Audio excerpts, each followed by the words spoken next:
Hi everyone, I'm Julia and I am a moderator with the TCF Infant Toddler Loss Facebook page, but most importantly is I am Sophia's mom.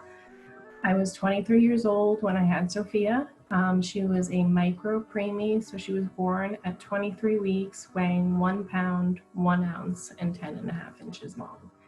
She was a tiny, tiny little fighter. Unfortunately, we had to have the horrible decision and we removed ventilation after 9 hours. She was the light of our life, and we all of a sudden found ourselves at 23 years old as a bereaved parent, which was the hardest thing because we couldn't connect anymore or had a really hard time connecting with people our own age. Most of my friends just couldn't understand. They didn't have kids of their own yet. And to them, not being able to go out on a Friday night or your phone breaking was the end of the world. It was the biggest thing that ever happened to them. And meanwhile, we had lost a daughter. And it just was really hard to try and find people who understood. I fought for 3 years on my own. Was convinced I didn't need to find any help, was convinced I could do this on my own. And we moved a few different places in that time, and we finally moved to Minnesota, and I realized that no one knew Sophia. No one knew anything about my daughter, even if I had a daughter for the most part. I just felt like I couldn't talk to her about her because no one knew. And I realized I was really starting to grieve and not in healthy ways, and I needed to find help. So I Googled child loss support groups, and I found the TCF St. Paul chapter. I went to my first meeting.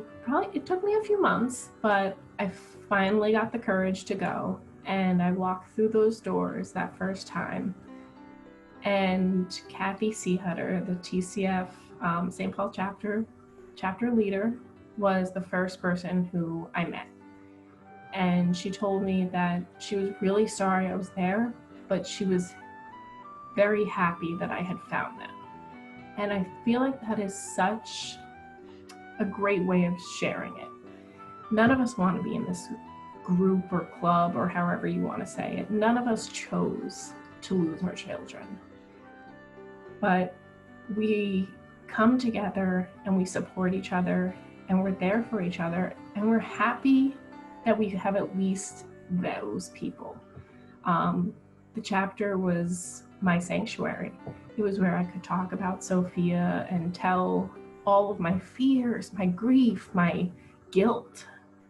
And I wasn't going to be shunned. I wasn't going to be ignored or someone quietly start walking away looking for their exit. They cared. They wanted to know more. And that's what Compassionate Friends was for me. It was that spark of hope to healing. So I decided I really needed more. I went to my first national conference just a few months later in Dallas, Texas, and we were surrounded by thousands of people who had lost children, grandchildren, siblings, and we were there to comfort each other. We were there to help each other. I went to some of the most amazing workshops, hearing speakers who do this for a living. They talk about how to help grieving, how to find that hope.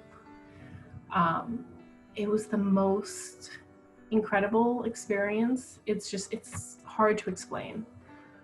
But you're surrounded by people who understand without having to use words. If you're crying in the corner, people will come over and just sit with you. And then when you gather yourself, they'll ask you, who did you lose? Please tell me about your child or your sibling or your grandchild. Or if you're laughing, they understand that sometimes we need to laugh and it's okay. you're not forgetting your child because you have joy or you have happiness. And it is the most healing experience that I've ever experienced. So I've gone to 5 national conferences now, and I just love the atmosphere and I love helping out. I've started moderating my own workshops, and just love giving back. That is where my hope and my own healing and grief has expanded. Just being that person like Kathy was to me, to be there for someone else, to be that person that they can talk to, and be that person that can show them that you can walk hand in hand with grief. It doesn't have to consume you. It will always be there, but you walk with it and it's not leading you anymore. And that's kind of where I'm at now. It's been 8 years and I still have bad days. I still have good days. But I walk with Sophia and I walk with my grief every day.